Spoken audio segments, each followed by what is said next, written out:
नमस्कार दोस्तों, हम फिर से आए हुए हैं जियोग्राफी का mock paper test practice set लेकर, जिसमें हम इस बार फिर से पुनः दूसरा टेस्ट है। यह है जियोग्राफी का, जिसमें हम मॉक पेपर हल करेंगे। हम चल रहे हैं उत्तर प्रदेश लोक सेवा आयोग के अंतर्गत होने वाली आरओ और ईआरओ की भर्ती के लिए, जो प्रारंभिक परीक्षा के लिए है, उसके लिए हम मॉक पेपर हल कर रहे हैं। क्योंकि अभी डेट आई नहीं है, लेकिन हम मॉक पेपर का भी से अध्ययन कर रहे हैं, जिससे हमारी तैयारी में मजबूती हो। तो हम चलते हैं सीधा, और हमारे चैनल का नाम है जीएस एकेडमी विद डीपी। तो अगर आपको ये सेशन अच्छे लग रहे हो तो आप चैनल को सब्सक्राइब कीजिए, लाइक कीजिए और अपने दोस्तों को भी इनवाइट कीजिए। तो ज़्यादा देर न करते हुए हम चलते हैं अपने सीधे क्वेश्चन नंबर 1 पर। लेकिन उससे पहले एक छोटी सी जानकारी कि यह हमारा व्हाट्सअप नंबर है।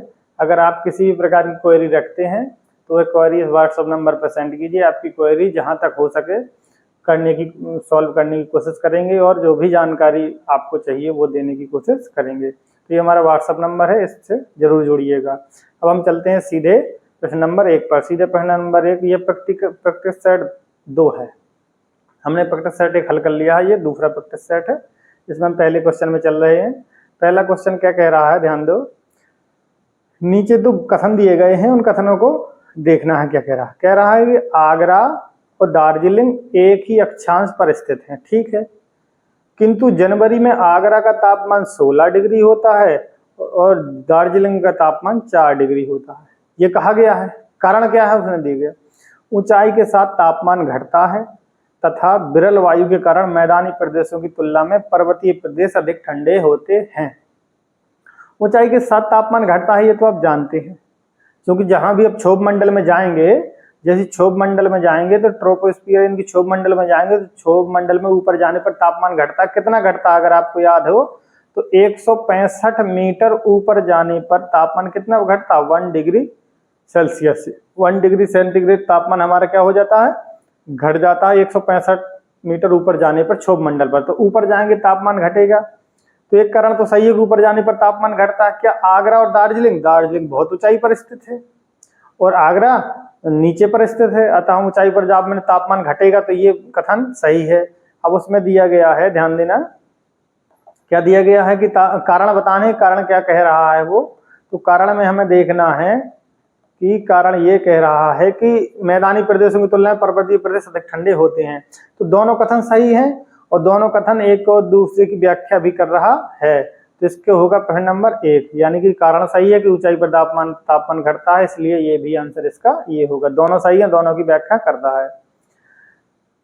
सवाल नंबर दूसरा क्या कह रहा है? भारत के निम्नलिखित राज्यों में उन्हें पहचानिए जहां से कर्क रेखा गुजरती है। ठीक है, हम कर्क रेखा गुजरती है, लेकिन क्या कह रहा है? उन्हें पूर्व से पश्चिम के क्रम में लगाना है, पूरब से पश्चिम के क्रम में।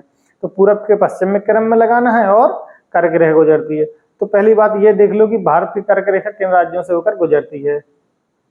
तो ध्यान दो इस बात को कि भारत में कर्क रेखा किन राज्यों से होकर गुजरती है। देखो, ये भारत से बीचों बीच से जाती हुई रेखा है, ये गई है कर्क रेखा। ये भारत के बीचों बीच गुजरी हुई है, ये क्या है? कर्क रेखा, ये जा रही है।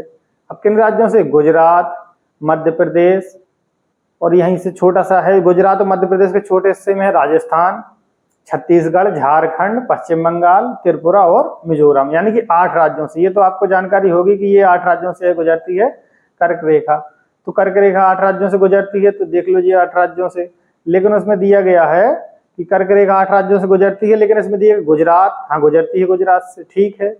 गुजरात के अलावा पश्चिम बंगाल, हाँ उत्तर प्रदेश। तो पहली बात तो कर्क रेखा उत्तर प्रदेश से नहीं गुजरती, तो ये वाला ऑप्शन नहीं होगा। झारखंड से यहाँ गुजरती है, झारखंड से। मध्य प्रदेश से गुजरती है, बिहार से नहीं गुजरती। पहली बात तो 3 और 6 के आंसर नहीं होंगे, जिनमें 3 और 6 होंगे क्रम में लगाने के लिए, वो होंगे ही नहीं, क्योंकि ना तो बिहार से गुजरती है ना उत्तर प्रदेश से। तो इसमें 3 है तो ये आंसर हमारा होगा नहीं, इसमें 3 है तो ये आंसर हमारा होगा नहीं। अब बचे हमारे पास ए और बी। हमें ऐसे ही सवाल हल करने होते वहां पर, तो बचे ए और बी। अब ए और बी में देखो, हम क्रम बता रहे हैं पश्चिम से पूरब की ओर, उसमें पूछा गया है पूरब से पश्चिम की ओर। तो देखो, पूरब से पश्चिम की ओर क्रम में सबसे पहले है गुजरात। कौन सा है? गुजरात। फिर राजस्थान, इसके बाद राजस्थान, फिर इसके बाद राजस्थान के बाद सीधे चले जाओगे तो मध्य प्रदेश है। मध्य प्रदेश से कौन सा राज्य अलग हुआ है? छत्तीसगढ़ है। छत्तीसगढ़ के बाद झारखंड है। झारखंड के बाद पश्चिम बंगाल है। पश्चिम बंगाल के बाद अगला होगा त्रिपुरा, और त्रिपुरा के बाद इधर नहीं दिख रहा होगा तो ये हम इधर कर ले रहे हैं, देखो कैसे, गुजरात, राजस्थान, राजस्थान के बाद मध्य प्रदेश, मध्य प्रदेश के बाद होता है हमारा छत्तीसगढ़, छत्तीसगढ़, झारखंड, झारखंड के बाद होगा पश्चिम बंगाल। ये तो हो गए हमारे 6, और पश्चिम बंगाल के बाद होता है त्रिपुरा, और त्रिपुरा के बाद होता है मिजोरम। क्या होता है? मिजोरम। ठीक, तो मिजोरम हो गया। तो ये हो गया 1 2 3 4 5 6 7 8 राज्य हो गए। तो हमें ये पता चल गया कि कर्क रेखा से गुजरने वाली संख्या 8 है। अब उसने कहा कि पूरब से पश्चिम, तो ये थे पश्चिम से पूरब, तो हम पूरब से पश्चिम सबसे पहले मिजोरम, तो मिजोरम इसमें है नहीं, त्रिपुरा, त्रिपुरा इसमें है नहीं, पश्चिम बंगाल, तो पश्चिम बंगाल आएगा 1 नंबर पर। पश्चिम बंगाल किस नंबर पे आएगा? 1 नंबर पर। पश्चिम बंगाल के बाद है झारखंड, तो झारखंड किस पे आएगा? 2 नंबर पे, तो 2 नंबर पे आएगा। फिर छत्तीसगढ़, छत्तीसगढ़ 3 नंबर पे आएगा, तो छत्तीसगढ़ 3 नंबर पे आ गया। फिर इसके बाद मध्य प्रदेश, तो मध्य प्रदेश आएगा 4 नंबर पर, और राजस्थान, राजस्थान इसमें है नहीं, गुजरात आएगा 5 नंबर पर। तो इसी क्रम से सबसे पहले 2 नंबर का होगा, तो 2 नंबर का फिर होगा 4 नंबर का, 2 और 4, यानी कि सवाल नंबर कौन सा सही होगा? ये 2 4 7 5 1 नहीं है, उनको छोड़ देना है, ऐसा नहीं कि लगाना हो। तो दूसरा सबसे पहले पश्चिम से मांग रहा है, ध्यान देना कैसे मांग रहा है, इसको ध्यान दो। ऐसे अगर आप भारत के नक्शे में देखोगे तो भारत के नक्शे में देखो, ये वाले पश्चिम से ये मांग रहा है, ये है सब भारत के नक्शे में, ये है पूरब। क्या है? ये पूरब है, ये है पूर्व, और ये है पश्चिम। तो पूछ रहा पूरब से, यानी कि इस ओर से जाने पर, इस ओर से जाने पर सबसे मिजोरम, त्रिपुरा, पश्चिम बंगाल, झारखंड, छत्तीसगढ़, मध्य प्रदेश, राजस्थान और गुजरात, इसी क्रम में हमें ये लगाने हैं। तो ये हमने लगा दिए। तो इसके आंसर हुए कौन से? इसके 1-2 ट्रिक भी हैं, तो ट्रिक याद करने की जरूरत हो तो अगर आप ट्रिक भी याद कर सकते। देखो ट्रिक में क्या है, हम इसको मिटा दें, फिर एक छोटी सी ट्रिक दे दें आपको, जिससे आपको थोड़ा सा याद करने में आसानी होगी। तो ट्रिक क्या है, ध्यान दो, एक छोटी सी ट्रिक है जो 8 राज्यों को हम पश्चिम से पूरब या पूरब से पश्चिम के क्रम में लगा सकते हैं। हम देंगे ट्रिक आपको पश्चिम से पूरब की ओर, गुजरात से शुरू होगी और त्रिपुरा पर खत्म होगी। तो इस ट्रिक का नाम है, ध्यान देना, गज। ट्रिक क्या है? गज के राज में 36 झाप टमाटर।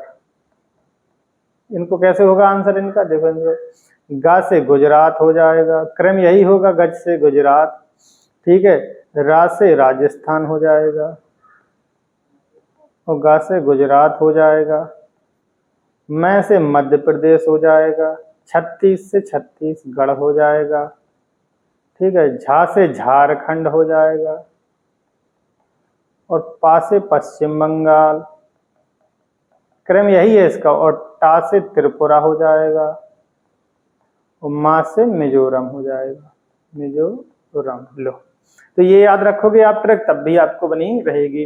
तो गज के राज में 36 झाप टमाटर, ये क्रम है, यही बदलेगा नहीं, वरना ऐसे तो बहुत सारे हैं जो हमें भी आते हैं, जैसे मगरमच्छ, झपटा, सारे अक्षरों को मिला लीजिए, पूरे 8 के 8 होंगे, लेकिन वो क्रम नहीं होगा, पूरब से पश्चिम का नहीं होगा, या ना पश्चिम से पूरब का होगा। तो ये पश्चिम से पूरब का क्रम है, आपको उसमें पूछा पूरब से पश्चिम, तो पीछे साफ से लिखते जाओ, आंसर कर देंगे। अब हम चलते हैं सवाल नंबर 3 पर। सवाल नंबर 3 क्या कहता है?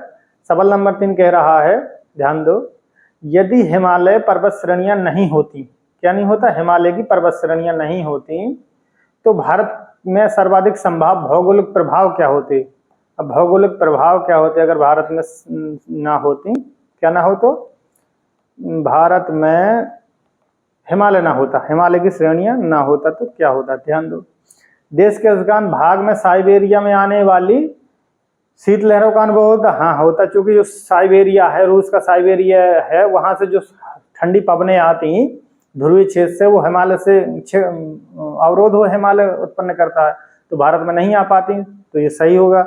सिंध गंगा मैदान में इतनी विस्तृत जलोढ़ मृदा से वंचित होता, हाँ वंचित क्यों होता, क्योंकि जो पहाड़ पर्वतों से जो नदियां निकलती हैं वो अपने साथ अवसाद लेके आती हैं, पत्थरों को काट के लेते आती हैं, फिर आगे मिट्टी बनाती हैं, चट्टानों से ही मिट्टी बनती है। अगर यहाँ पर्वत ना होता, ये हिमालय ना होता, वहां चट्टानें इतनी ना होती, तो क्या मैदान ना होते, यानी कि इतनी ज्यादा मिट्टी ना बनती, तो ये भी सही है। मानसून का प्रतिरूप वर्तमान प्रतिरूप से भिन्न होगा, हाँ मानसून भी, चूंकि हमने देखा है कि दक्षिण पश्चिम मानसून जब भारत में आता है तो हिमालय से टकराकर वर्षा करता है, अगर हिमालय ना होता तो आगे निकल जाता और हमारे क्षेत्र में क्या होता, सूखा पड़ता, तो ये भी सही है। तो इसके आंसर होंगे कौन से सही हैं, तो तीनों इसके सही होंगे। ठीक, इसके आंसर। अब हम चलते हैं सवाल नंबर 4 में। सवाल नंबर 4 क्या कह रहा है, ध्यान दो, इसको हम मिटा दें थोड़ा सा। सवाल नंबर 4 क्या कह रहा है, ध्यान दो। सवाल नंबर 4 कह रहा है कार्डमम पहाड़ियां दिए गए, क्षेत्र दिए गए, सही युग में सुमेलित हैं कौन कौन, वो बताना है केवल। तो कार्डमम हिल कोरोमंडल तट पे है। अब ध्यान दो, कोरोमंडल तट कहाँ है, पहली बात तो ये पता होना चाहिए। तो कोरोमंडल तट पूरब साइड है, किस साइड है, पूरब की तरफ। कोरोमंडल तट तमिलनाडु वाले एरिया को कोरोमंडल तट कहते हैं। तो पूरब साइड है, जबकि कार्डमम हिल कहाँ है, केरल में। ये कहाँ है, केरल में।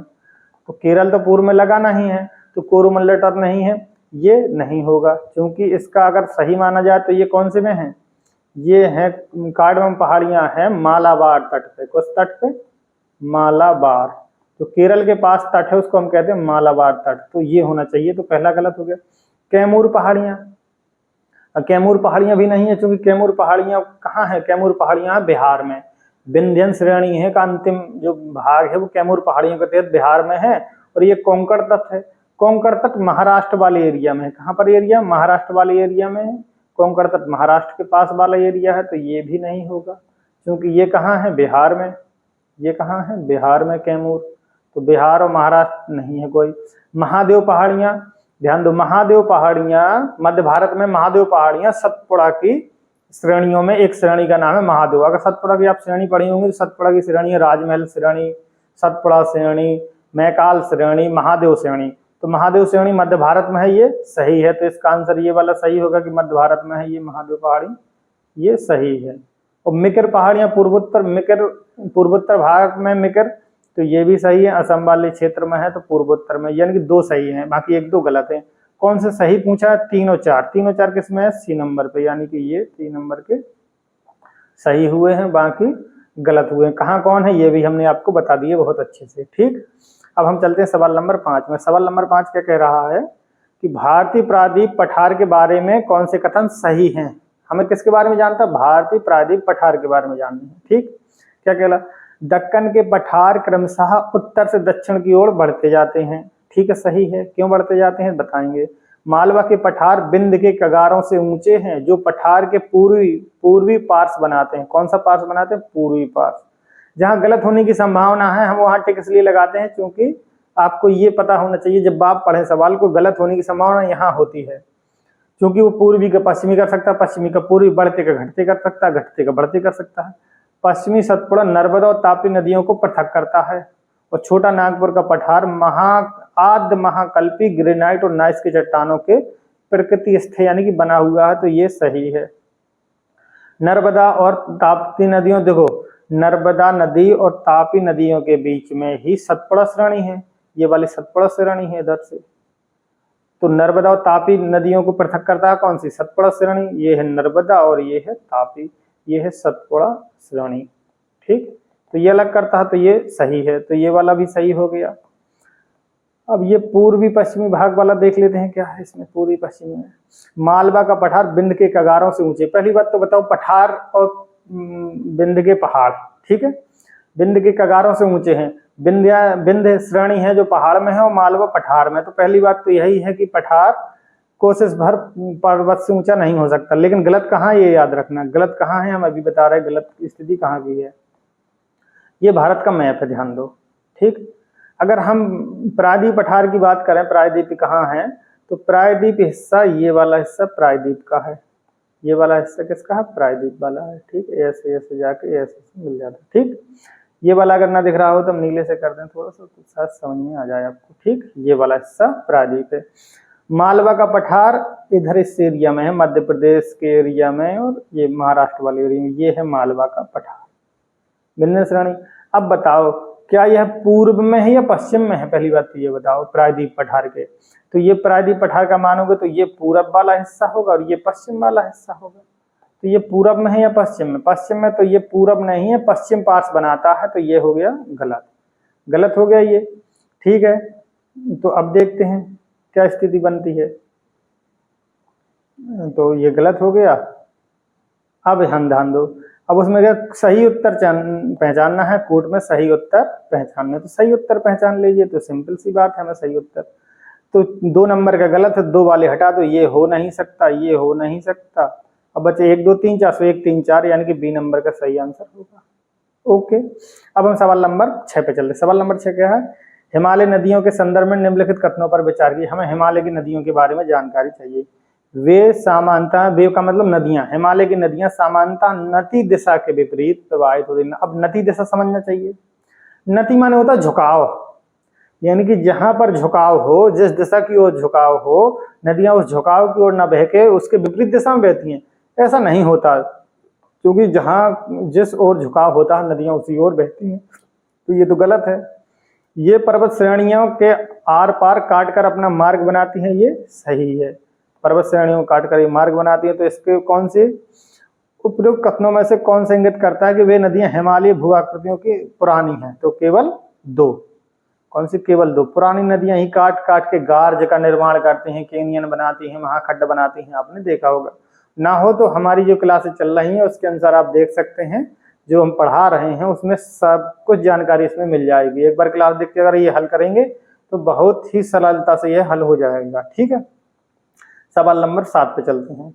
निम्नलिखित परीक्षण करना है कि हाँ ये सही है कथन या नहीं है। पहला कथन दिया गया है कि देवप्रयाग अलकनंदा एवं भागीरथी नदी के संगम पर है। रुद्रप्रयाग अलकनंदा मंदाकिनी नदी के संगम पर है। अब इसमें थोड़ा सा समझने के लिए थोड़ा सा टाइम लगेगा और आप समझ में आ जाएंगे। पहली बात तो अलकनंदा भागीरथी क्या है, अलकनंदा मंदाकिनी क्या है, इनको समझ लिए। जब भी गंगा निकलती है, गंगा पहले 2 धाराओं से निकलती है, एक भागीरथी और एक अलकनंदा। ठीक है, तो हम इधर आपको समझा दे रहे हैं भागीरथी और अलकनंदा का मतलब ये है कि ये मान लीजिए भागीरथी है, भागीरथी, और ये अलकनंदा की है, ये दोनों मिल जाती हैं। जब ये दोनों मिल जाती हैं तब बनाता है भागीरथी और अलकनंदा के मिलने से बनता देवप्रयाग। आपने पंचप्रयाग के नाम से जाना होगा, देवप्रयाग बना है। लेकिन जब अलकनंदा निकलती है तो ध्यान देना, अलकनंदा सतोपत ग्लेशियर से निकलती है 2 धाराओं के बीच में, एक को कहते हैं धौली गंगा, एक को कहते हैं विष्णु गंगा। जब ये दोनों मिलकर बनती है तो बनती है विष्णु प्रयाग। कौन सा प्रयाग बनता है? विष्णु प्रयाग बनता है। और विष्णु प्रयाग के बाद इसका नाम हो जाता है अलकनंदा। अलकनंदा के आगे चलो और एक नदी अलकनंदा से आकर मिलती है, उस नदी का नाम है नंदाकिनी नदी। कौन सी नदी? नंदाकिनी, ना कि मंदाकिनी। और जब ये मिलता है स्थान पर तो ये बनता है कौन सा प्रयाग? इसमें यहाँ बना लेते हैं वो नंद प्रयाग। कौन सा प्रयाग बना लेते हैं? नंद प्रयाग। तो ये अगला है नंद प्रयाग। ठीक, अब अलकनंदा और आगे चलती है, अलकनंदा और आगे चलती है तो मिल के बनता, अलकनंदा से मिल एक नदी और मिलती है, उसका नदी का नाम है पिंडार नदी। कौन सी नदी? पिंडार नदी। अब जब पिंडार नदी मिलेगी तो पिंडार नदी के पास पिंडार नदी मिलती है, यहाँ पर आने पर तो पिंडार नदी, तो पिंडार नदी मिलती है। तो पिंडार नदी के मिलने से, अलकनंदा के मिलने से बनता कर्णप्रयाग। तो कितने प्रयाग हो गए हैं हमारे पास? 4। विष्णु प्रयाग, नंद प्रयाग, कर्णप्रयाग, देवप्रयाग। एक नदी है मंदाकिनी, तो मंदाकिनी एक ओर से आती है और मिलती है अलकनंदा से और बनाती है रुद्रप्रयाग। कौन सा प्रयाग बनाती है? रुद्रप्रयाग। तो ये प्रयाग कौन सा? रुद्रप्रयाग। ठीक है, तो पंच प्रयागों के नाम इस प्रकार हैं, देखो ध्यान दो, यही है पंच प्रयाग में विष्णु प्रयाग, नंद प्रयाग, कर्ण प्रयाग और रुद्र प्रयाग और देव प्रयाग। हो सकता है आपको क्रम लगाने को आ जाए ऊपर से नीचे पर। निकलते कहाँ? ये सतोपत ग्लेशियर से निकलती हैं, गौमुख हिमानी से निकलती हैं। उसमें पूछा है देव प्रयाग अलकनंदा भागीरथी संगम है, ये सही हमने देख लिया। रुद्रप्रयाग अलकनंदा और मंदाकिनी से सही है, ये भी देख लिया, ये सही है। अलकनंदा नदी बद्रीनाथ से बहती। बद्रीनाथ से बहने का मतलब ये होता है कि यह बद्रीनाथ इसके किनारे बसा है, तो हाँ बसा, अलकनंदा के किनारे ही बद्रीनाथ बसा हुआ, तो ये भी सही है। केदारनाथ आदि शंकराचार्य द्वारा स्थापित सबसे बड़ी पीठ के रूप में, केदारनाथ कोई आदि शंकराचार्य द्वारा स्थापित पीठ नहीं है, पहली बात तो हम ये बता दें, केदारनाथ पीठ नहीं है। हम जो आदि शंकराचार्य ने 4 पीठ बनाए थे चारों दिशाओं में उत्तर की ओर बद्रीनाथ बनाया था, और पूरब में जगन्नाथपुरी बनाया था, और पश्चिम में द्वारकापुरी बनाया था, और दक्षिण में श्रृंगेरी बनाया था। ये कर्नाटक में है, ये उड़ीसा में है, और ये बद्रीनाथ उत्तराखंड में है, और ये द्वारकापुरी जानते हैं गुजरात में। ये चारों पीठ हैं, और इसमें केदारनाथ का हिस्सा नहीं है, तो केदारनाथ वाला हिस्सा ये गलत है, हमें चारों पीठ आने चाहिए। थोड़ा सा दिमाग लगा, याद तो बना रहता, तो ये हमारा गलत हो गया। जब ये हमारा गलत हो गया तो कौन सा सही हुआ? 1 2 3, 1 2 3 में किसमें 1 नंबर में सही है, तो ये 1 नंबर में सही है। अब केदारनाथ पूछा जाए किस नदी किनारे बसा है, तो मंदाकिनी नदी किनारे बसा है, ये है। थोड़ा सा समय लग रहा है, लेकिन आपको सारी जानकारी होना आवश्यक है, क्योंकि ये जानकारी के अभाव में आपको ये क्वेश्चन नहीं आएंगे। अगर आपने भूगोल पढ़ी हो तो अच्छी बात है, नहीं पढ़ी तो इसमें भी आपकी थोड़ी सी तैयारी नहीं, बहुत तैयारी होती जा रही है, ठीक है। नदी और सहायक नदी के बारे में बता रहा, तो मिलाना है गोदावरी की सहायक नदी, इसमें कौन सी? भवानी पेनगंगा से, इसमें है पेनगंगा। देखो गोदावरी की सहायक पेनगंगा, बेनगंगा, ये सारी नदी हैं कौन सी? गोदावरी की। महानदी की है शिवनाथ। देखो पेनगंगा, बेनगंगा, प्राणहिता, प्ररवा, ये सब किसकी? गोदावरी की सहायक नदियां। महानदी की शिवनाथ, हसदेव, और सबसे फेमस है नदी तेल नदी, ये कई बार पूछा गया। तेल नदी, जोंक नदी, ईब नदी, ये फेमस नदी है गोदावरी की, ये पूछी जाती किसकी सहायक नदियां हैं। दामोदर की बराकर नदी है, दामोदर की बराकर है। और कावेरी, भवानी, कावेरी की सहायक नदियां और भी देखना चाहते हो तो कावेरी की और देख लो। कावेरी में भवानी है, हेमावती है, हेमवती, ये भवानी, हेमवती, ये कावेरी की नदियां। तो हमारा कौन सा आंसर सही? पहले का दूसरा कौन सा? बी नंबर का, बाकी नहीं है सही। तो ये पहले का दूसरा, यही वाला हमारा सही हुआ, डी का पहला हो गया। हम सवाल नंबर 9 पे चलते। सवाल नंबर 9 क्या कर रहा है? हिमालय के बारे में विचार करना। निम्न वक्त हिमालय से निकलने वाली नदियां सतत वाहिनी, मतलब हमेशा पानी बना रहता, सही है, क्योंकि ये हिमालय से निकलती हैं। हमने पिछली बार प्रैक्टिस में बताया था, और आपको याद होगा कि हिमालय से जो नदियां निकलती हैं हमेशा पानी बना रहता है। कारण क्या है उसका? हिमानी, यानी कि बर्फ से निकलती है, बर्फ हमेशा पिघलती रहती है। हिमालय नदियों को उद्गम स्रोत हिमानिया है, दोनों सही है, कारण भी सही है, पुष्टि भी करता है, तो इसका आंसर होगा ये, और दोनों सही है, और दोनों की पुष्टि भी करता है। सवाल नंबर 10, ज्यादा ना समय। सागर, पुलिन और राज। पुलिन का मतलब क्या होता है? सागर। पुलिन मतलब होता है बीच, जिसको तुम इंग्लिश में क्या बोलते? बीच। तो बीच को हिंदी में पुलिन बोलते हैं। तो सागर पुलिन यानी कि सागर के बीच पूछ रहा है, कौन सा कहाँ है। अब मान लो हमें नहीं याद, लेकिन 1 2, मरीना तमिलनाडु पक्का सभी को पता रहता है, मरीना बीच तमिलनाडु में है, तो डी का पहला होना चाहिए। यानी कि ना तो ये आंसर होगा, ना तो ये आंसर होगा, ठीक, ना तो ये आंसर होगा, ना ये आंसर होगा। अब ध्यान दो, अब आ गया गोपालपुर, उड़ीसा में है, ये पक्का पता सभी को रहता है, तो बी का तीसरा तो दोनों में है। अब हमें पता होना चाहिए कलागुंट बीच गोवा में है। कलागुंट यानी कि सी का चौथा होगा, तो पहले का दीघा का पश्चिम बंगाल में होगा। तो इसका आंसर, जरूरी नहीं कि हमें भी सब पता हो, हम भी बहुत से सवालों का हल इस प्रकार निकालते हैं कि हमें जो पता है पहले उनको लगा, अगर एलिमिनेशन हो गया तो सही है, नहीं हुआ तो आगे बढ़ते चलते हैं। तो इसका पुलिन का मतलब बीच ही होता है। ये बहुत गोवा बीच आप जाते हैं, तो इसलिए उन्होंने सवाल पूछ दिया गोवा का कौन सा बीच का नाम बताएं, ठीक है। घाटी राज, कौन सी घाटी कहाँ है? जुगु घाटी आपने देखा होगा, पिछले वाले में भी आया था। जुगु घाटी कहाँ है, किस किस के बीच में, हमने बताया था। जुगु घाटी नागालैंड और मणिपुर के बीच में सीमा बनाती है, तो नागालैंड और मणिपुर के बीच में सीमा बनाती है। युथांग घाटी कहाँ है, इस क्यों फेमस है? इसको गर्म झरना कहा जाता है, फूलों की घाटी है, और गंगटोक, सिक्किम की राजधानी गंगटोक भी पास में है, तो सिक्किम में है। सांगला घाटी हिमाचल प्रदेश में बताया था, सांगला घाटी, और बहुत मनाली, कुल्लू, ये सब घाटियां। बचा एक नेवरा घाटी पश्चिम बंगाल में ही, अगर आता भी ना हो तब भी आपको बन जाएगा। तो पहले का तीसरा 2 में हो गया। युथांग घाटी दूसरा का मतलब ये वाला आंसर इसका सही हो गया, ठीक।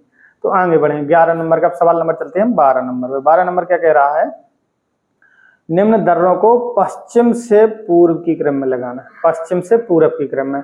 तो अब अगर आप भारत के राज्यों को अच्छी से तरह पढ़े हैं तो पश्चिम के पूर्व के क्रम में लगा सकते हैं, केवल हमें ये देखना होगा कौन सा राज्य कैसे। जोजिला दर्रा लद्दाख में है, सबको पता है लद्दाख में है। सिपकीला दर्रा हिमाचल में है, पहले तो हमें यही पता होना चाहिए कौन सा दर्रा कहाँ है, तो ये लिख सकते हैं। मुलिंगला दर्रा है उत्तराखंड में, उत्तराखंड में। बोमडिला दर्रा अरुणाचल प्रदेश में है, अरुणाचल प्रदेश में है। और जलेपला दर्रा सिक्किम में है, सिक्किम में है। अब इसको पश्चिम से पूरब की क्रम हो, सबसे पश्चिम में राज्य कौन सा, लद्दाख, यानी कि 1 नंबर का सही होगा, तो 1 नंबर ये होगा इसका, 1 नंबर ये होगा। हिमाचल प्रदेश दूसरा है तो 1 नंबर, फिर 2 नंबर। उत्तराखंड उसके बाद हिमाचल के बाद तीसरा है। अरुणाचल प्रदेश सबसे लास्ट में, उसके पहले सिक्किम आ जाता है। और फिर तो क्रम होगा 1 2 3 5 4, 1 2 3 5 4, डी नंबर का इसका आंसर, तो डी नंबर में इसमें आंसर निकलेगा। ठीक। सवाल नंबर 13 क्या कहता है, मानसून का निर्वतन इंगित करता है। पहली बात तो पता होगा निर्वतन क्या कहलाता है। मानसून का निर्वतन का मतलब होता है मानसून का लौटना। निर्वतन का, निर्वर्तन का मतलब, निर्वर्तन का मतलब होता है मानसून का लौटना। तो कैसे पता करेंगे कि मानसून लौट रहा है, पहली बार आकाश साफ होने लगेगा, सही है भाई, बादल आदल चले जाएंगे तो आकाश साफ होगा। बंगाल की खाड़ी में अधिक दाब परिस्थितियां, मतलब बंगाल की खाड़ी में अधिक दाब परिस्थितियां बन जाएंगी। दाब के कारण तुम है, तो दाब, अगर अधिक दाब बंगाल की खाड़ी बन गया है तो बंगाल की खाड़ी की ओर जाने लगे। स्थल का तापमान बढ़ने से, तीनों सही है, तो इसके आंसर होंगे तीनों। अगर हमें ये चीजें हैं तो इसको आंसर तीनों होंगे। ठीक। सवाल नंबर 14 में आइए। सवाल नंबर 14 क्या कह रहा है, भारत के दक्षिण पश्चिम मानसून के संदर्भ में दक्षिण कौन सा मानसून चाहिए हमें, दक्षिण पश्चिम के बारे में हम रोज चर्चा कर रहे हैं थोड़ी सी, तो इसमें भी हो जाएगी। मानसून सर्वप्रथम मालाबार तट पर पहुंचता है, तो मालाबार तट पता होना चाहिए कहाँ है, तो मालाबार तट है केरल में। कहाँ है, मालाबार तट है हमारा केरल में। तो सबसे पहले पता है कि मानसून सबसे पहले कहाँ जाता है, मालाबार तट में जाता है, तो ये सही है। दक्षिण पश्चिम मानसून से राजस्थान में वर्षा नहीं होती है, देखो ध्यान दो, नहीं होती ये ध्यान देना है, होती है या नहीं होती है, नहीं होती। भारत में वर्षा किस मानसून से होती है, दक्षिण पश्चिम मानसून से। हमने बताया कि भारत में वर्षा दक्षिण पश्चिम मानसून से होती है, और दक्षिण पश्चिम मानसून में अगर हमने नक्शे देखे, हम नक्शे में देखो इस तरह कि भारत में देखो ये है भारत में दक्षिण पश्चिम मानसून, ये भारत करना है। भारत में अगर मानसून जो भी आते हैं, जहां से भी आते हैं, वो दक्षिण पश्चिम मानसून से आते हैं ऐसे। तो कुछ पवनें ऐसी चली जाती हैं, कुछ पवनें ऐसी चली जाती हैं, तो 2 शाखाएं बढ़ जाती दक्षिण पश्चिम। ये अरब सागर की शाखा होगी और ये बंगाल की खाड़ी की शाखा होगी। तो ये जाती है इधर और ये जाती है इधर, तो अरब सागर की शाखा से ये शोर वर्षा होती है, और ये दोनों मिल जाती है पंजाब हरियाणा के पास में। तो क्या कह रहा है कि दक्षिण पश्चिम मानसून से वर्षा नहीं होती। भाई वर्षा तो होती है, लेकिन दक्षिण पश्चिम मानसून से अरब सागर की शाखा से वर्षा होती है, ना कि बंगाल की खाड़ी। अगर वो ऐसा लिख देता कि लिख देता कि दक्षिण पश्चिम मानसून में वर्षा किससे नहीं होती है, बंगाल की खाड़ी से नहीं होती है, तो सही हो जाता। लेकिन वो दक्षिण पश्चिम मानसून से वर्षा होती है और उसमें लिख दिया नहीं होती, तो ये तो गलत हो गया हमारा, तो ये गलत हो गया ऑप्शन में। ठीक है, ये गलत हो गया ऑप्शन में, ये इसको हम मिटा दें थोड़ा सा, तो थोड़ा समझ में आता रहेगा। ओके, तो ये हो गया। अब अगला है, अब स्थायी पवन कटिबंध दक्षिण की ओर स्थानांतरित होना शुरू करते हैं तो दक्षिण पश्चिम मानसूनी निर्वतित हो जाता है। ये भी सही है कि अगर हमारा सूर्य है उत्तरायण होना, दक्षिणायन होना शुरू करता है, तभी से हमारे क्या होते हैं दक्षिण पश्चिम मानसून के संबंध में ये सही है, यानी कि लौटना शुरू कर देता है। तो इसमें कौन सही है, 1 और 3। 1 और 3 का आंसर कहाँ है, डी नंबर पे। इसमें 2 में दिए गए हैं 1 और 3, 1 और 3 इसमें दिए गए 1 और 3। अब कोई में भी लगा दीजिए, हम 1 में ही लगा रहे हैं 1 और 3, और इसमें हम 1 2 3 कर दे रहे हैं, जिससे ये क्लियर होता रहेगा कि ये आंसर 1 2 3 है और ये 1 और 3 का सही है। ठीक। सवाल नंबर 15, पश्चिमी घाट में स्थान दिए गए हैं और सामान्य वनस्पति, कहाँ वनस्पति कौन सी है, हमें वनस्पतियों को पता भी होना चाहिए। पहला दिया गया पश्चिमी घाट। पश्चिमी घाट में कौन सी वनस्पति होती है, हमेशा सदाबहार वन पाए जाते हैं, ये याद रखना। पश्चिमी घाट में कौन सी वन, सदाबहार। तो अब देख लीजिए सदाबहार कहीं वन है, हाँ है, दूसरे नंबर पर तो सदाबहार वन पाए जाते हैं पक्का। हिमाचल प्रदेश बिल्कुल हिमालय की तलहटी में है, तो हिमालय से संबंधित जो भी जलवायु है, तराई क्षेत्र की जलवायु है, तो वो पाई जाएगी। तो हिमालय आर्द्र जलवायु है, तो हिमालय से आर्द्र जलवायु बन गई। हरियाणा और पंजाब और छोटा नागपुर के पठार में दिए गए। पहले हम इसी से 2 एलिमिनेट कर लेते हैं, अगर इसी से निकल आता है तो बहुत सही, वरना हम आगे की ओर चलेंगे। पहले का दूसरा है तो पहले का दूसरा, बी का तीसरा, पहले का दूसरा, यानी कि इसमें आंसर ये नंबर का। हमें आगे ज्यादा बढ़ना भी नहीं है, लेकिन हम चूंकि पढ़ रहे हैं, पेपर नहीं दे रहे हैं, तो हम आगे बढ़ेंगे। तो पंजाब और हरियाणा की जलवायु कौन सी होगी? आर्द्र पर्वतीय। आर्द्र का मतलब थोड़ी सी नमी ज्यादा रहती है। छोटा नागपुर की पठार की जलवायु होती, सॉरी इसमें ये आर्द्र जलवायु ना होके होगी इसमें ये वाली जलवायु, ये हरियाणा और पंजाब में होगी कटीले वन। चूंकि उत्तर भारत में पूरे में जो भी है, जो भी यहाँ आसपास के क्षेत्र पर्णपाती भी होते हैं और कटीले होते हैं, उष्णकटिबंधीय वन बोलते हैं इसे। और छोटा नागपुर के पठार में उष्णकटिबंधीय आर्द्र पर्णपाती वन होंगे। उष्णकटिबंधीय होंगे, आर्द्र होंगे, पानी ज्यादा होगा, क्योंकि वहां पर छोटा नागपुर के पठार कहाँ है? पश्चिम बंगाल और झारखंड वाले एरिया में है, वहां पर पानी की पर्याप्त मात्रा होती है। तो ये, तो इसका आंसर होगा 2, 3, 4, 1। अब सवाल नंबर 15। सवाल नंबर 15 क्या कह रहा है? निम्नलिखित 2 कथन दिए गए हैं, कथन 1 2। आगे बढ़ते हैं। पंजाब, हरियाणा, उत्तर प्रदेश भारत के प्रमुख गेहूं उत्पादक राज्य हैं। तो गेहूं सबसे ज्यादा कहाँ उत्पादन होता है? उत्तर प्रदेश, पंजाब में सब है उत्पादक। ये कथन सही है। पहली बात तो ये चेक किया जाता है कथन सही है या गलत है। सुप्रभा अपवाहित उर्वर भूमि, हाँ सही उर्वर भूमि है। शीतकाल में 10 से 15 डिग्री तापमान सही है। लगभग 75 सेंटीमीटर औसत वर्षा सही गेहूं के लिए आवश्यक होती है। ये पहली बात दोनों सही है। और दोनों ये दशाएं पंजाब, हरियाणा, उत्तर प्रदेश के क्षेत्र में पाई जाती हैं, इसलिए वहां पर गेहूं का उत्पादन सबसे ज्यादा होता है। गेहूं का उत्पादन, तो अतः व्याख्या भी सही है और दोनों विकल्प भी सही है, तो व्याख्या भी करता है। इसका आंसर ए होगा। सवाल नंबर 17 पे चलते हैं। 16 हमने सल किया। सूची 1 और सूची 2 को मिलाना। सूची 1 में क्या दिया गया? फसल, और सूची 2 में दिया गया मौसम। कौन सी फसलों में कौन सी मौसम होती है? तो जो हमें बनता है वो पहले देख लेते हैं। खरबूजा वाटरमेलन होता है खरबूजा। तो खरबूजा जायद की फसल है। क्या सी फसल है? जायद की, जो गर्मियों में बोई जाती है, मई जून के आसपास बोई जाती है, तो ये जायद की फसल है। कपास खरीफ की फसल है। अलसी रबी की फसल है।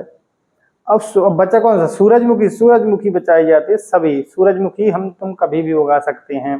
तो इसका आंसर होना चाहिए 4। तो 4 नंबर भी पहला ही सही है। बी नंबर में एक ही में केवल 4 है, तो ये है, बाकी हमें करने की आवश्यकता नहीं होगी। तो इस प्रकार के। सवाल नंबर 18 में चलते। सवाल नंबर 18 क्या कह रहा है कि उत्तर प्रदेश की कृषि जलवायु क्षेत्र से संबंधित है, उसमें क्षेत्र बताने हैं कहाँ कौन से हैं। पश्चिमी मैदानी क्षेत्र, मध्य मैदानी क्षेत्र, उत्तर पूर्वी मैदानी क्षेत्र, बुंदेलखंड, इसमें दिया कौशाम्बी, ललितपुर, गौतम बुद्ध नगर और सिद्धार्थनगर। अगर आप थोड़ा सा उत्तर प्रदेश का नक्शा जानते होंगे, इन जिलों के बारे में थोड़ा सा भी जानते होंगे, तो आपको ये जलवायु बन जाएगा क्वेश्चन। पहली बार तो देखो, ध्यान दो इसमें क्या है। इसमें दिया गया है, अगर दिख रहा है आपको, ठीक।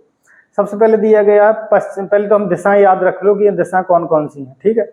तो अगर उत्तर प्रदेश को इस प्रकार से काट दिया जाए इधर से दिशा के रूप में, तो ये हो गए, ये उत्तर की दिशा हो गई, ये पूरब की दिशा हो गई, ये पश्चिम दिशा हो गई, ये दक्षिण दिशा हो गई। यही पूछ रहा है वो, तो ठीक है। अब उसने कहा पश्चिमी क्षेत्र। पश्चिमी क्षेत्र मतलब ये वाला क्षेत्र होना चाहिए, पूरा पश्चिमी क्षेत्र। पश्चिमी क्षेत्र कौन सा होना चाहिए? ये वाला क्षेत्र होगा पश्चिमी, तो ये वाला क्षेत्र में पश्चिमी क्षेत्र। इसके जिले देख लेंगे कौन सा जिला है। फिर उसने दी दो मध्य मैदानी, यानी कि मध्य का क्षेत्र भी होना चाहिए, मध्य का क्षेत्र भी। उत्तर पूर्वी मैदान उत्तर में है और पूरब में है, तो यानी कि ये वाले क्षेत्र में देख लेंगे। और बुंदेलखंड क्षेत्र आप जानते हो, ये क्षेत्र बुंदेलखंड का है। चारों क्षेत्र को देख लीजिए, जिला कौन से कहाँ है। तो कौशाम्बी जिला चित्रकूट इस एरिया में है, इलाहाबाद और फतेहपुर के बीच में, यानी कि ये कौन सा होगा? कौशाम्बी जिला। पहली बात तो पश्चिमी क्षेत्र का जिला कौन सा? गौतम बुद्ध नगर। कौन सा जिला है? गौतम बुद्ध नगर। तो पश्चिम में गौतम बुद्ध नगर आता है, जो दिल्ली के पास पड़ता है, गाजियाबाद गौतम बुद्ध नगर। तो गाजियाबाद गौतम बुद्ध नगर हो जाएगा, ठीक। ये आपको समझ में आया होगा। तो इसके बाद आप देखेंगे, ये हम मिटा दें तो थोड़े से और समझ में आ जाएगी क्या है आपको। देखो इसमें ये है कि पश्चिमी मैदान में हम गौतम बुद्ध नगर मिल गया, ठीक है।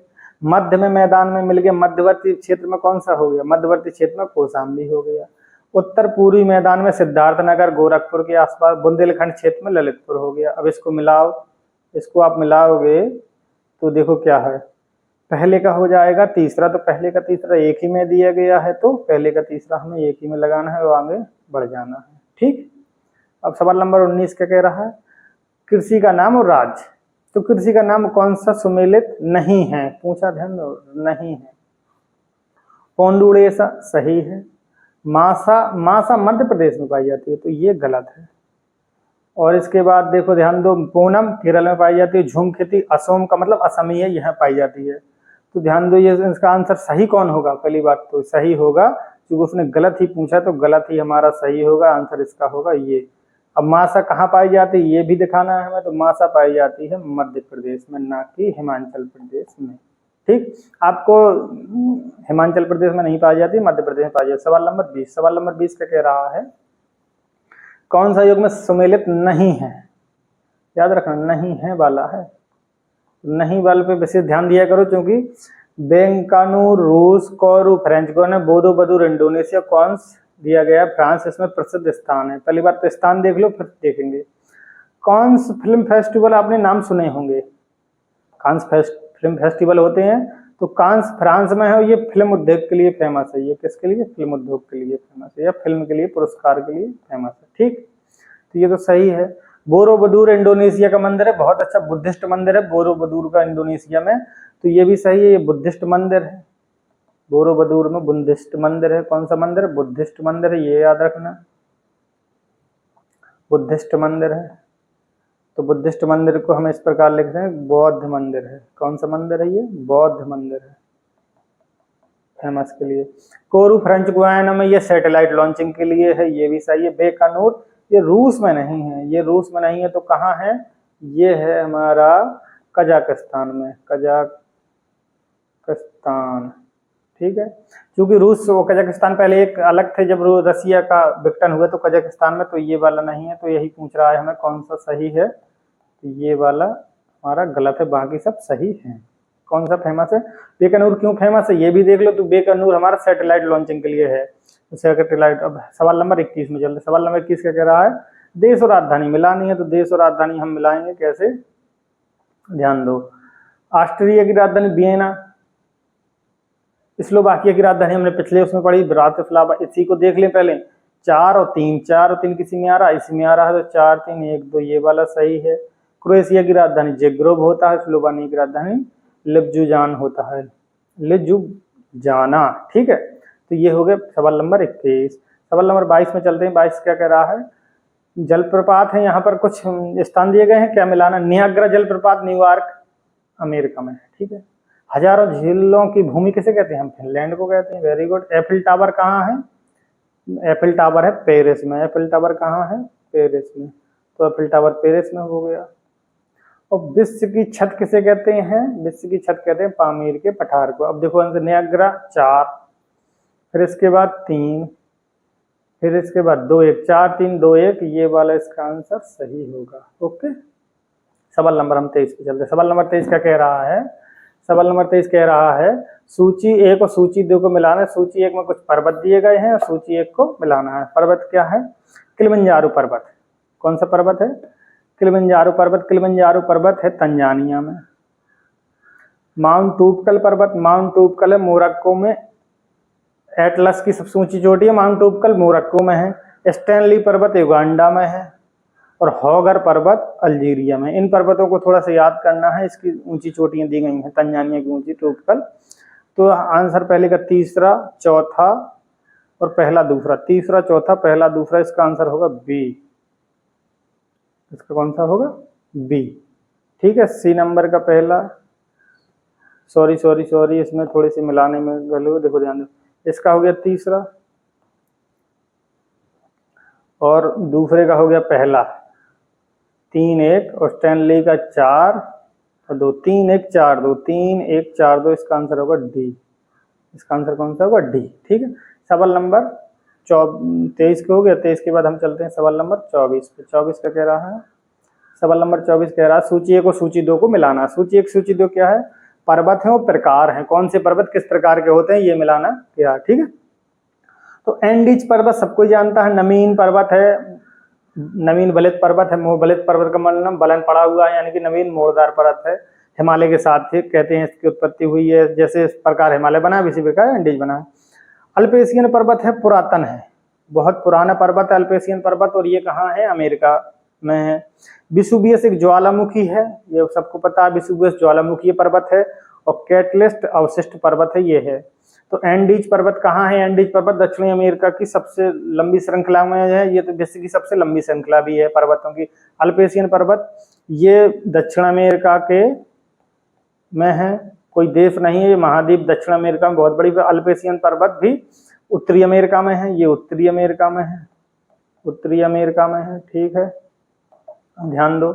और विसुवियस ज्वालामुखी इटली में है, ठीक है, विसुवियस ज्वालामुखी। और कैटलिस्ट अवशिष्ट पर्वत है, तो इसका होगा 2143, 2143 इसका नंबर यही होगा, 2143 विसुवियस, ठीक।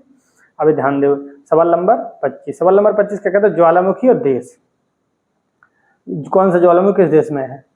आसामा, आसामा ज्वालामुखी नाम से ही लगता है जापान है, क्योंकि चीन है नहीं। क्राकाटोआ पता ही होना चाहिए, क्राकाटोआ इंडोनेशिया का ज्वालामुखी है, ठीक है। लौकी ज्वालामुखी है आइसलैंड का, ताल ज्वालामुखी फिलीपींस का है, क्योंकि क्राकाटोआ बहुत फेमस रहा है। तो 3, 1 और 4, 2, 3, 1, 4, 2 इसका भी पहला आंसर ही सही होगा। 3 पहले का तीसरा हो गया, दूसरे का ये 3, 1 और लौकी 4 और 2। लौकी आइसलैंड बहुत फेमस रहा है, लौकी ज्वालामुखी क्योंकि बार बार उद्गार होते रहते हैं, तो ये ज्वालामुखी फेमस रहते हैं। कई बार तो जो न्यूज में रहते हैं उनको तो याद करना ही है किस देश में कहाँ है, क्योंकि जब पेपर होगा आपके तो उसके पिछले वाले जो भी न्यूज में रहेंगे वही ज्वालामुखी आएंगे। इसमें दिएगा क्षेत्रफल की दृष्टि से, यानी कि क्षेत्रफल बताना है झीलों को अवरोही क्रम में। अवरोही क्रम का मतलब सबसे बड़ा से फिर छोटा, फिर छोटा, फिर छोटा पे बताना है, ठीक है, अवरोही क्रम बताना है हमें। तो बताओ इसमें झीलों के नाम ह्यूरॉन, मिशिगन, विक्टोरिया और सुपीरियर। तो दुनिया की सबसे बड़ी झील कौन सी है? कैस्पियन सागर, सबको पता है। मीठे पानी की सबसे बड़ी झील कौन सी है? सुपीरियर झील, अमेरिका की जो ग्रेट लेक्स में है, तो इसमें सुपीरियर है, तो ये विश्व की सबसे बड़ी झील है, इसका पहला आंसर तो यही होगा। तो 3 कौन सा, यानी कि ये वाला तो सही हो ही नहीं सकता। हम 50% पहुंच गए सवाल में। ये हमें केवल इतना मालूम है कि विश्व की सबसे बड़ी ताजे पानी की झील सुपीरियर है, कैस्पियन इसमें ऑप्शन में नहीं है, ठीक। इसका अगर हम क्षेत्रफल देखें तो लगभग 80,000 वर्ग मीटर के समथिंग इसका क्षेत्रफल है। दूसरे नंबर पर विक्टोरिया, दूसरे नंबर पर कौन सी? विक्टोरिया, इसका क्षेत्रफल है लगभग 70,000 वर्ग किलोमीटर के हिसाब से। तो 3, 4 दोनों में आ रहा, नहीं आ रहा है। फिर इसके बाद तीसरा ह्यूरॉन, इसका 60,000 के समथिंग है, और फिर मिशिगन इसका तो 6,000 के समथिंग है। तो तीसरा, चौथा, पहला और दूसरा, यानी कि इसका आंसर होगा पहले नंबर का, और ये आंसर इसका पहले नंबर का होगा, ठीक। 26 का 27 नंबर सवाल पे चलते हैं। सूची 1 और सूची 2 को मिलाना है। नदी है और बांध है, किस नदी में कौन सा बांध है? भाई हमें नहीं पता यांगसी नदी में कौन सा बांध बना, लेकिन दामोदर नदी तो भारत की, इसमें तो पता होना चाहिए कौन सा बांध बना है। दामोदर नदी में बना पंचेत हिल बांध। देखो दामोदर नदी में कितने बांध, मैथान, तलैया, पंचेत हिल आपने पढ़े होंगे, ये बांध सब दामोदर नदी पे है, तो पंचेत हिल है। तो बी का तीसरा देख लो किसमें है, यानी कि बी का तीसरा, ये दोनों हो नहीं सकते, ये दोनों बचे। हमें सवाल ऐसे ही हल करने हैं वहां पर सवालों को, इसलिए हम बताते जा रहे हैं, ठीक है। अब बचा यांगसी नदी, नील नदी और जाम्बेजी। सबको पता नील नदी में आसवान बांध बना है, बहुत फेमस बांध है। तो सी का पहले नंबर पर, सी का पहले नंबर, यानी कि इसका हो जाएगा 4 नंबर का सवाल। 4 क्वेश्चन डी का इसका आंसर हो जाएगा। डी का हम आगे बढ़ाएंगे। यांगची 3 गार्जेज बांध होगा, जाम्बेजी में करीबा बांध होगा। ये अब देश देख लो, यांगसी नदी चीन में है, ये कहाँ है? चीन में है। दामोदर भारत में है। नील नदी का उद्गम विक्टोरिया झील से होता, भूमध्य सागर में गिरती है। जाम्बेजी नदी भी है, तो ये कोई एक देश की नहीं है, लेकिन यांगसी नदी चीन से निकलकर दक्षिण भारत में चीन की नदी पूछा जाता है कई बार, तो ये यांगसी चीन में है मुख्यतः नदी थे।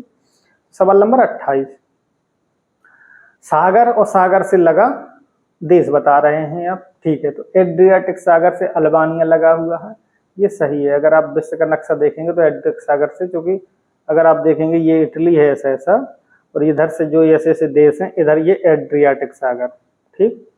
तो यहाँ पर है अल्बानिया, तो लगा हुआ। काला सागर से क्रोएशिया लगा हुआ है, ये नहीं लगा हुआ। काला सागर से क्रोएशिया नहीं, क्योंकि क्रोएशिया यहाँ है और काला सागर इस एरिया में है, अगर आप विश्व के नक्शे में देखें।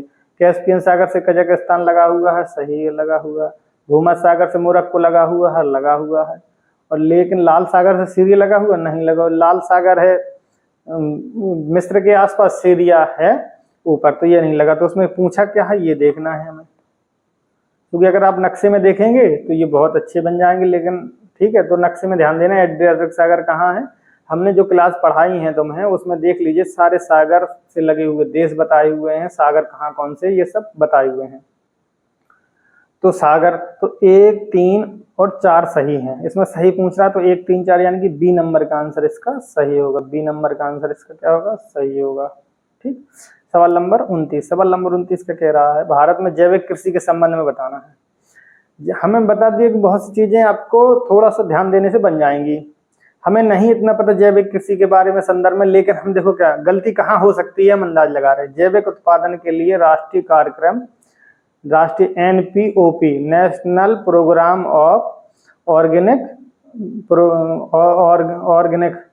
प्रोग्राम है। ठीक है, तो केंद्रीय ग्रामीण विकास मंत्रालय, पहली बात तो ये मंत्रालय हो सकता है कि क्या हो सकता है ये। ठीक है, national programme of organic production है इसका। ठीक है, national programme of organic production.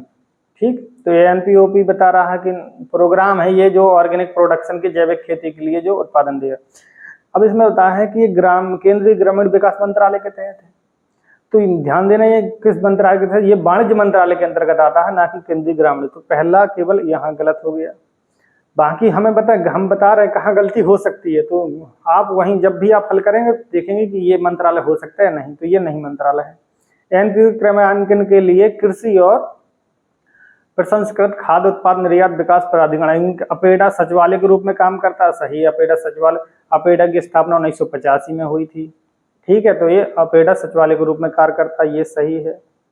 और सिक्किम भारत का पहला पूर्ण रूप से जैविक राज्य था, ये भी सही है। उसमें क्या पूछा, सही है, सही है। 2 और 3, 2 और 3 का ऑप्शन है ये। ठीक, तो ये तो बहुत सी चीज जहां गलती हो सकती है उन पे फोकस करो कि कहाँ गलती हो सकती है, हमें उन पे विशेष ध्यान देना।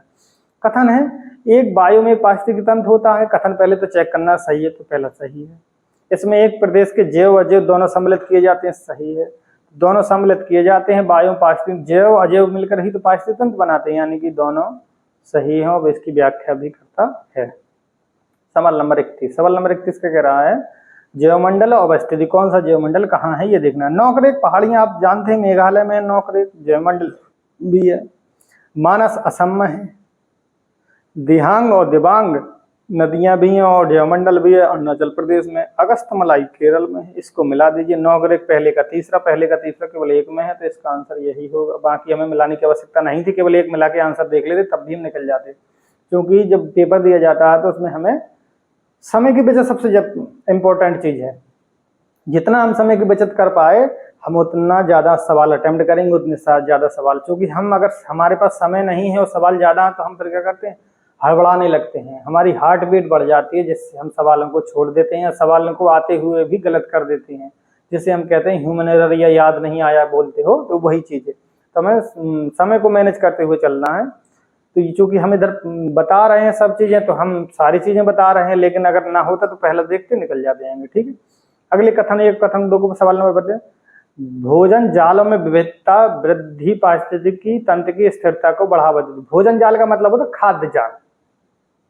खाद्य जाल में अगर विविधता है, यानी कि बहुत ज्यादा प्रकार के खाना है, तो उसमें क्या पारिस्थितिक तंत्र की स्थिरता। आप बताइए, आपको जहां ज्यादा खाने का सामान मिले आप वहां ठहरना पसंद करेंगे उन क्षेत्रों में, कि जहां खाना मिले ही ना, केवल एक जगह बहुत कम मिले तो वहां ठहरना पड़ेंगे। विविधता है, बहुत ज्यादा है, तो भाई पारिस्थितिकी तंत्र वहां ज्यादा होंगे तो ज्यादा स्थायी होगा पारिस्थितिकी तंत्र।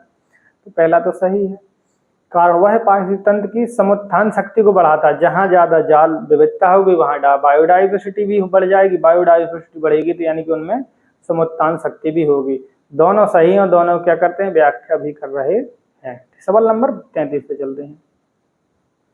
एरोसोल जलवायु परिवर्तन की क्षमता रखते हैं। एरोसोल क्या है, एरोसोल जलवायु परिवर्तन से संबंधित, यानी कि वातावरण में एरोसोल होते हैं धूल कण, बर्फ के कण, राख, जो भी हवा में ऐसे सस्पेंडेड, इसको हम एसपीएम बोलते हैं, सस्पेंडेड पार्टिकुलर मैटर, ठीक है। तो जो भी हवा में तैरते रहते कण हैं उनको हम एरोसोल के रूप में कहते हैं, एसपीएम कहलाते हैं, ठीक। अब ये कह रहे हैं ये जलवायु परिवर्तन में भी जलवायु परिवर्तन करने की क्षमता रखते हैं, हाँ रखते हैं, क्योंकि इनसे आने वाले प्रकाश, ये प्रकाश टकराता है और इसकी एल्बिडो बढ़ जाता है। यानी कि जब प्रकाश जब सूर्य से प्रकाश आता है पृथ्वी पर, इनसे टकरा के क्या हो जाता है, या तो वापस चला जाता है, बिखर जाता है, पूर्ण रूप से प्रकाश पृथ्वी को नहीं मिल पाता।